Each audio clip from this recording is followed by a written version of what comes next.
Shri P Sudhakaran Hindu Aikyavedi സംസ്ഥാന general secretary നമ്മോടൊപ്പം ചേരുകയാണ്. ശ്രീ പി സുധാകരൻ, നാളെ കേന്ദ്രമന്ത്രി സുരേഷ് ഗോപി തൃശൂർ കലക്ടറേറ്റിലാണ് തൃശൂർ പൂരവുമായി ബന്ധപ്പെട്ടൊരു നിർണായക യോഗം വിളിച്ചു ചേർത്തിരിക്കുന്നത്. ജില്ലയിലെ മന്ത്രിമാരടക്കം പങ്കെടുക്കുന്നുണ്ട്, കലക്ടറടക്കം പങ്കെടുക്കുന്നുണ്ട്, ദേവസ്വം ഭാരവാഹികൾ പങ്കെടുക്കുന്നുണ്ട്. ഈ യോഗ നടപടികളെ എങ്ങനെയാണ് ഹിന്ദു ഐക്യവേദി നോക്കിക്കാണുന്നത്? യോഗ നടപടികൾ കേന്ദ്രമന്ത്രി യോഗം വിളിച്ചിരിക്കുന്നു എന്നുള്ളത് ആശാവഹമാണ്. ഇവിടുത്തെ തൃശ്ശൂർ പൂരവുമായിട്ട് ബന്ധപ്പെട്ട് കഴിഞ്ഞ കുറച്ച് വർഷങ്ങളായിട്ട് ഒരു വർഷം ആനയുടെ പേരിലാണെങ്കിൽ പിന്നത്തെ വർഷം വെടിക്കെട്ടിന്റെ പേരിലാവും. അങ്ങനെ ഓരോ കാരണങ്ങളെ കൊണ്ട് തൃശ്ശൂർ പൂരം വിവാദമാകുന്നുണ്ട് ഓരോ വർഷവും. അതില് രണ്ട് കാരണങ്ങളാണ് പ്രധാനം.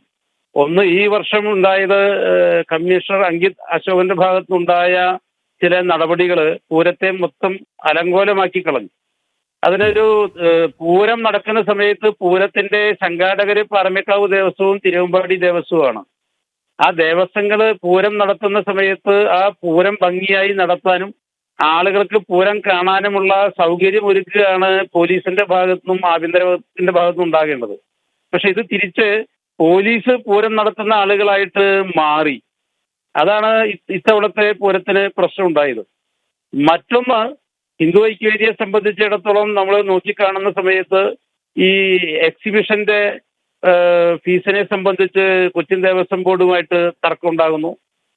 അപ്പോ അവിടെ ഈ തൃശ്ശൂർ പൂരം നടത്തുന്ന തിരുവമ്പാടി പാറമേക്കാവ് ദേവസ്വങ്ങൾ സ്വകാര്യ ദേവസ്വങ്ങളാണ്.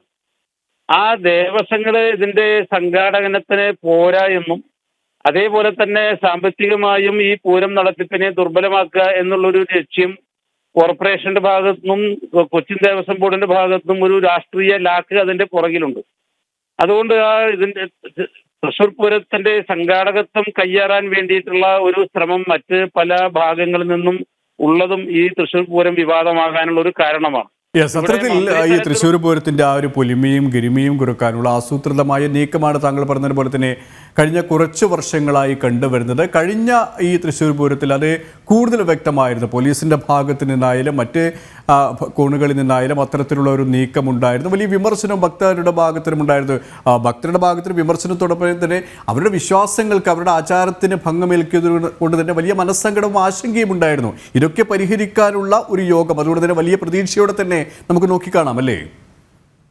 തീർച്ചയായിട്ടും വലിയ പ്രതീക്ഷയുണ്ട്. അതിൽ ശ്രദ്ധിക്കേണ്ട മന്ത്രിതലത്തിൽ ചർച്ച നടക്കുന്ന സമയത്തും ഇതില് പൂരം നടത്തുന്ന ആളുകളാര്, അതില് സഹകരിക്കേണ്ട ആളുകളാര്, അതില് പോലീസിന്റെ ഭാഗത്തുനിന്നുണ്ടാകേണ്ട നടപടികൾ എന്തൊക്കെയാണ്. പോലീസ് മുൻ വർഷങ്ങളിലുമൊക്കെ വളരെ പരിചയസമ്പന്നരായ മുൻ വർഷങ്ങളിൽ പോലീസിന്റെ ബന്ദോബസ്ത് തയ്യാറാക്കിയ ആളുകളാണ് അതിന് നിയോഗിക്കാറ്. അപ്പൊ അതുകൊണ്ട് അവർക്ക് കുറച്ചുകൂടി ആ തരത്തിൽ അത് പൂരത്തെ സംബന്ധിച്ചും അതിന്റെ ചടങ്ങുകളെ സംബന്ധിച്ചും പൂരം നടത്തുന്ന സംഘാടകരുമായിട്ടുള്ള ഒരു ബന്ധവുമൊക്കെയുള്ള ഉദ്യോഗസ്ഥരാണ് നടത്താറ്. ഇപ്പൊ കുറച്ച് വർഷങ്ങളായിട്ട് അങ്ങനെയല്ല. അതുകൊണ്ട് പല ഭാഗത്തു നിന്നുള്ള ആളുകൾ ക്യാമ്പിൽ നിന്നുള്ള പോലീസൊക്കെ വരുന്ന സമയത്ത് തൃശ്ശൂർ പൂരം കാണാൻ തൃശ്ശൂർ പൂരം വടക്കുനാഥ ക്ഷേത്ര മൈതാനത്തേക്കും ആ റൗണ്ടിലേക്കും വരുന്ന ആളുകളെ മുഴുവൻ തടയുകയാണ് ചെയ്യുന്നത്. ജനങ്ങളെ അവിടുന്ന് ഒഴിവാക്കാൻ പഠിച്ചിട്ട് പൂരം കാണാൻ വരുന്ന ആളുകളെ വഴിയിൽ വെച്ച് തടയുന്നൊരു സാഹചര്യം വന്നപ്പോഴാണ് ഇത്തവണത്തെ ഈ പൂരം അലങ്കോലമാകാനുള്ള കാരണം. തിരുവമ്പാടി ദേവസ്വത്തിന് ചരിത്രത്തിൽ ആദ്യമായിട്ട് ഒരു പൂരം ഇടയ്ക്ക് വെച്ച് നിർത്തിവെക്കേണ്ടി വന്നു. കഴിഞ്ഞ പൂരം അത് അപൂർണമായിട്ടാണ് അവസാനിച്ചത്. പൂർണ്ണമാക്കാൻ സാധിച്ചില്ല പോലീസ് ഇടപെടൽ കൊണ്ട്.